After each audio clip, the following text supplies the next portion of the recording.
आज हम लोग बात करेंगे यूरिया साइकिल के बारे में। यूरिया साइकिल या इसे कहते हैं क्रेब्स हैंसलेट यूरिया साइकिल, इसे कहते हैं ornithine cycle. Krebs Henseleit urea cycle तो साइंटिस्ट के नाम पे कहा जाता है, क्योंकि क्रेब्स हैंसलेट ने इसे डिस्कवर किया था। ऑर्निथाइल साइकिल इसे क्यों कहा जाता है, इसको भी हम आगे पढ़ेंगे। क्योंकि जो इस साइकिल की स्टार्टअप होता है वो ऑर्निथीन कंपाउंड से होता है, इसलिए इसे कहते हैं ऑर्निथीन साइकिल। अब हम लोग बात करेंगे इंट्रोडक्शन के बारे में। हम यूरिया का थोड़ा इंट्रोडक्शन लेंगे। यूरिया का जो जनरल फार्मूला होता है NH2CO NH2। यूरिया में 2 नाइट्रोजन होते हैं, एक CO ग्रुप होता है। तो यूरिया में दोनों नाइट्रोजन कहाँ से आते हैं, CO कहाँ से आता है, इसको भी हम जानेंगे। Urea is synthesized in liver and transported to kidney for excretion. करें यूरिया का जो सिंथेसिस होता है लीवर के अंदर होता है, और लीवर से इसे ट्रांसपोर्ट कर दिया जाता है किडनी में। किडनी से ये यूरिन के थ्रू इसका एक्सक्रीशन हो जाता है। लीवर में ये कैसे बनता है यही मुझे पढ़ना है, इसी का नाम है urea cycle. 2 nitrogen of urea is derived from, जो 2 नाइट्रोजन यूरिया में पाए जाते हैं, पहला नाइट्रोजन दूसरा नाइट्रोजन। ये कहाँ कहाँ से आते हैं, जो फर्स्ट नाइट्रोजन होता है वो आता है अमोनिया से। जो सेकंड नाइट्रोजन होता है वो आता है अल्फा एमिनो ग्रुप से, एमिनो एसिड के अल्फा एमिनो ग्रुप से आता है। किस एमिनो एसिड के, एस्पार्टिक एसिड के।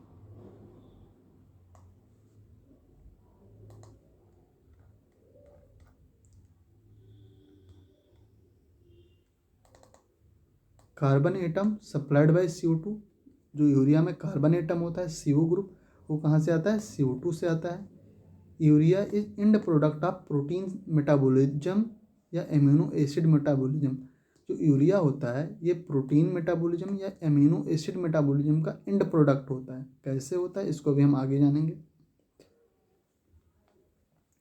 जो urea contain 80 to 90% of nitrogen. Urea के अंदर 80 से 90% नाइट्रोजन होता है।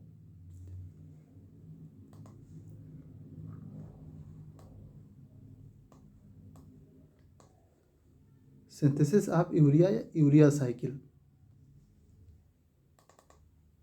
Urea synthesis is 5 step cycle with 5 distinct enzyme. जो यूरिया साइकिल जो होता है इसमें 5 स्टेप होते हैं, पाँचों स्टेप पे अलग अलग एंजाइम लगते हैं। इन पाँचों स्टेप को हम डिटेल में पढ़ेंगे। First 2 step present in the mitochondria while rest are localized in cytosol। अब ध्यान देना, इसे पता है हमें यूरिया का सिंथेसिस कहाँ होता है, लीवर के अंदर। लीवर में कौन सी सेल पाई जाती हैं, हेपेटिक सेल। हेपेटिक सेल है ना, सेल के अंदर क्या होगा, साइटोसॉल होगा और माइटोकॉन्ड्रिया होगा। तो माइटोकॉन्ड्रिया के अंदर कितने स्टेप चलेंगे, 2 स्टेप चलेंगे, और फिर बाकी 3 स्टेप कहाँ चलेंगे, साइटोसॉल के अंदर चलेंगे। मान लो ये लीवर है, ठीक है। इस लीवर में एक ये हेपेटिक सेल है, ये क्या होगा, साइटोप्लाज्म होगा या साइटोसॉल होगा। इसके अंदर क्या होगा, माइटोकॉन्ड्रिया होगा, ठीक है। इसमें 2 स्टेप चलेंगे और साइटोसॉल में कितने, 3 स्टेप चलेंगे। लेकिन ओवरऑल रिएक्शन कहाँ हो रही है, लीवर के अंदर। इसलिए कहा जाता है जो यूरिया का सिंथेसिस है वो लीवर के अंदर होता है। लीवर में कहाँ होता है, हेपेटिक सेल में। हेपेटिक सेल में क्या होता है, 2 स्टेप माइटोकॉन्ड्रिया में, 3 स्टेप साइटोसॉल में। ओके, अब क्या होता है यूरिया साइकिल, इसके हम देख ले रहे हैं।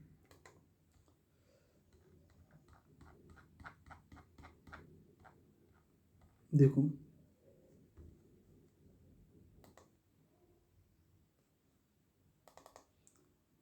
अमोनिया आता है कहाँ से, एमिनो एसिड से। एमिनो एसिड से अमोनिया आता है और CO2 आता है। दोनों मिलके क्या बनाते हैं, carbamoyl phosphate. Phosphate,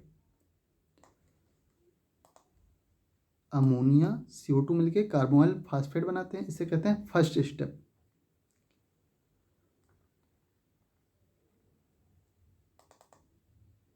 carbamoyl phosphate जो होता है ये जाता है ऑर्निथीन के साथ रिएक्शन करता है। ऑर्निथीन और कार्बोमाइल फास्फेट दोनों मिलके क्या बनाते हैं, सिट्रुलिन बनाते हैं। This is the second step.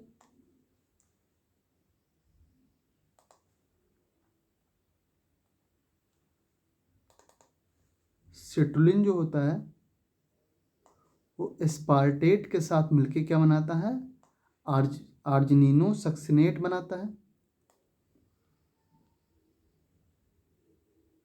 ध्यान देने वाली बात यहाँ पे है, तो सिट्रुलिन जो होता है ये साइकिल से आता है, यहाँ पे एक अनदर कंपाउंड इंटर करता है जिसे कहते हैं एस्पार्टेट। एस्पार्टेट इंटर करता है और फिर दोनों मिलके क्या बनाते हैं, आर्जिनो सक्सिनेट बनाते हैं। एस्पार्टेट इंटर करता है लेकिन यहाँ पे फ्यूमरेट नहीं निकलता है। अभी हम आगे दिखाएंगे एस्पार्टेट से आगे चल के फ्यूमरेट निकलेगा, लेकिन एस्पार्टेट इंटर तीसरे स्टेप में करेगा जबकि फ्यूमरेट निकलेगा चौथे स्टेप में। तो हमने गलती से पहले यही दिखा दिया था एस्पार्टेट से फ्यूमरेट, जो कि गलत था। एस्पार्टेट तीसरे स्टेप में इंटर करेगा और फ्यूमरेट निकलेगा चौथे स्टेप में।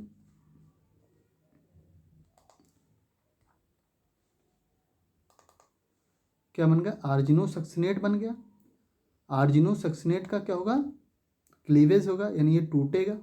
जब आर्जिनो सक्सिनेट टूटेगा तो दो कंपाउंड बनेंगे, एक बनेगा फ्यूमरेट और एक बनेगा आर्जिनिन। ध्यान देना, इसका मतलब क्या था कि सिट्रुलिन और एस्पार्टेट दोनों मिल गए थे, दोनों जुड़ गए थे आपस में, क्या बनाया था, आर्जिनो सक्सिनेट बनाया था। आर्जिनो सक्सिनेट का क्या होगा, ब्रेकडाउन होगा, तो क्या बना, फ्यूमरेट बना और आर्जिनिन बना। ये चौथा स्टेप है।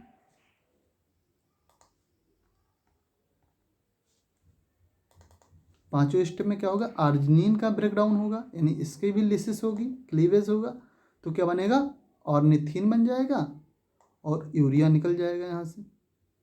ठीक है, यानी पांचवें स्टेप में हमारा यूरिया बन गया और ऑर्निथीन बाहर निकल गया। फिर ऑर्निथीन अगले साइकिल में इंटर कर जाएगी, फिर लगातार साइकिल चलती रहेगी, खूब साइकिल चलेगी, मतलब यूरिया बनता रहेगा, यूरिया बनता रहेगा। ओके, अब बात यह है कि ये सारे स्टेप मैंने जनरली दिखा दिया कि पांचों स्टेप कैसे होते हैं। पांचों स्टेप में अलग अलग एंजाइम लगते हैं, अलग अलग चीज़ें होती हैं। इसको हम आगे डिटेल में पढ़ते जाएंगे एक एक स्टेप को।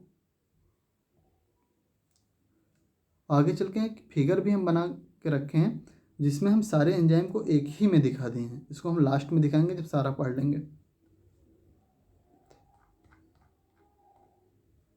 सबसे पहला स्टेप फर्स्ट। स्टेप फर्स्ट है फॉर्मेशन ऑफ कार्बोमाइल फास्फेट। सबसे पहले क्या बनता है, कार्बोमाइल फास्फेट बनता है। देखो, अमोनिया और CO2 मिलके क्या बनाते हैं, कार्बोमाइल फास्फेट बनाते हैं। ये स्टेप फर्स्ट है। स्टेप फर्स्ट में formation of carbamoyl phosphate occurs in the mitochondria. जो पहला स्टेप है वो कहाँ होता है, माइटोकॉन्ड्रिया में होता है। इट इन्वॉल्व 2 एंजाइम, इसमें 2 एंजाइम का इन्वॉल्वमेंट होता है। कौन कौन से एंजाइम होते हैं देख ले रहे हैं। पहला एंजाइम है कार्बोमाइल फास्फेट सिंथेज फर्स्ट, इसे कहते हैं CPS first. Occurs in mitochondria, mitochondria में पाया जाता है। Form carbamoyl phosphate from NH4 and CO2। NH3CO2 का दो या NH4CO2। जो कार्बोमाइल फास्फेट बनता है कहाँ से बनता है, NH4 + CO2 से। कौन एंजाइम बनाता है, कार्बोमाइल फास्फेट सिंथेज फर्स्ट। इस सिस्टम में क्या होता है, कंज्यूम 2 ATP एंड इरिवर्सिबल। इस सिस्टम में 2 ATP का कंजम्पशन होता है और ये जो रिएक्शन होती है इरिवर्सिबल होती है। रेट लिमिटिंग स्टेप इसे कहा जाता है।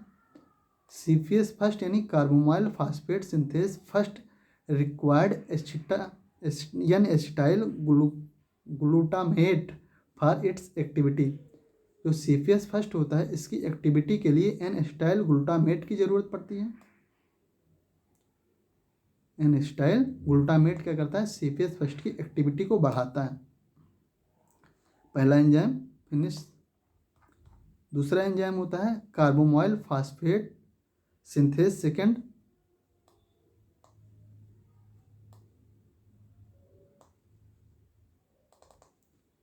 Occurs in the cytosol. Carbamoyl phosphate synthase first जो होता है वो माइटोकॉन्ड्रिया में पाया जाता है, जबकि कार्बोमाइल फास्फेट सिंथेज सेकेंड जो होता है वो साइटोसॉल में पाया जाता है।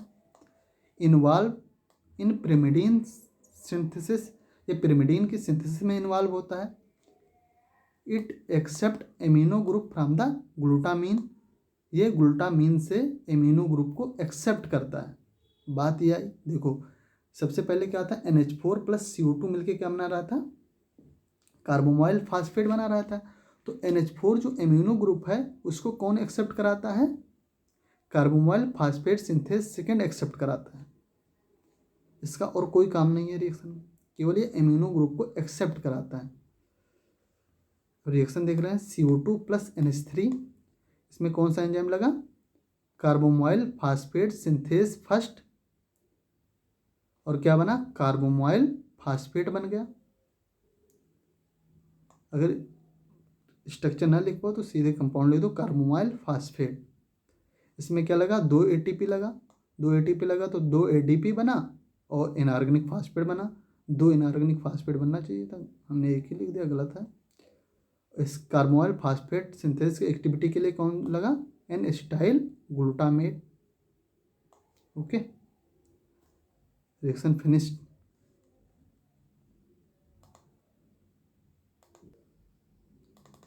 हम लोग बात करेंगे स्टेप 2 के बारे में, फॉर्मेशन ऑफ द सिटुलिन। सिटुलिन का फॉर्मेशन देख ले रहे हैं, कैसे फॉर्मेशन होता है सिटुलिन का। क्या होता है, कार्बोमाइल फास्फेट आता है और क्या आता है, ऑर्निथीन आते हैं, दोनों मिलके क्या बनाते हैं, सिटुलिन बनाते हैं। यही हम आगे स्टेप पढ़ेंगे। इसमें एक एंजाइम इन्वॉल्व होगा, उसको हम देख लेंगे। Okay, formation of citrulline. Second reaction also कर इन द माइटोकॉन्ड्रिया। जो दूसरी रिएक्शन है ये भी माइटोकॉन्ड्रिया में होगी। हम लोगों ने पढ़ा था जो 2 स्टेप होगा वो माइटोकॉन्ड्रिया में होगा और बाकी 3 स्टेप जो होंगे वो साइटोसॉल में होगा। देखो, ornithine and carbamoyl phosphate form citrulline. Ornithine और कार्बोमाइल फास्फेट मिलकर क्या बनाएंगे, सिटुलिन बनाएंगे बाय एंजाइम ट्रांस कार्बोमाइलेज। कौन सा एंजाइम यहाँ लगेगा, ट्रांस कार्बोमाइलेज एंजाइम लगेगा।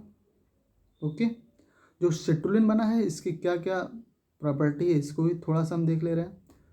ऑर्निथीन नहीं, ऑर्निथीन की property, ornithine regenerate and used in urea cycle. Ornithine को बार बार रीजनरेट किया जाता है और यूरिया साइकिल में से यूज किया जाता है। कैसे रीजनरेट किया जाता है हम लोगों ने देख लिया है कि आर्जिनिन जब स्प्लिट कर रहा था तो क्या बन रहा था, यूरिया एंड ऑर्निथीन बन रहा था। सिटुलिन ट्रांसपोर्टेड इनटू साइटोसॉल, क्योंकि हमें पता है कि दूसरा स्टेप के बाद तीसरा स्टेप कहाँ होगा, साइटोसॉल में होगा। 2 स्टेप कहाँ चले रहे थे, माइटोकॉन्ड्रिया में, माइटोकॉन्ड्रिया के बाद तीसरा स्टेप कहाँ होगा, साइटोसॉल में। तो जो सिटुलिन बना है इसको साइटोसॉल में भेजा जाएगा। तो लिखा citrulline transported into cytosol by the transporter system. एक कोई ट्रांसपोर्टर सिस्टम होगा जिसके द्वारा सिटुलिन को साइटोसॉल में भेज दिया जाएगा।